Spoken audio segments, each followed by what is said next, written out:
Umqeqeshi wepulani esithuphuthi Mohafu uvumile ukuthi bengakholwa ukuthi u-Oswina Police uzophumelela ngesikhathi eqala ukujoyina leli qembu.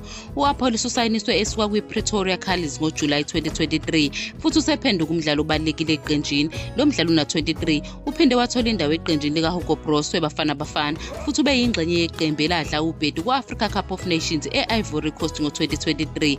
Kule sizini u-Police useshaya amagoli amabili emidlalweni engu-15 kuyona yonke imiqhudelwano. Isizipulane City yafinyelela endaweni yesithathu kuligi ilandela iMamelodi Sundowns ne-Orlando Pirates.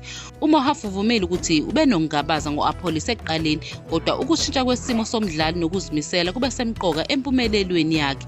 UMohafu uncoma u-Police ngokuhlala egxilile yize kunamahlebezi okushintshana ngabadlali futhi unethemba lokuthi uzohlala isikhathi eside eqenjini. UMohafu ukholelwa ukuthi u-Police ungumdlali obalulekile eqenjini futhi akafuni ukulahlekelwa nguye. Lo mqeqeshi akacabangi ngokuvala isikhala sika-Police futhi unethemba lokuthi uzohlala eyingxenye ebalulekile yeqembu.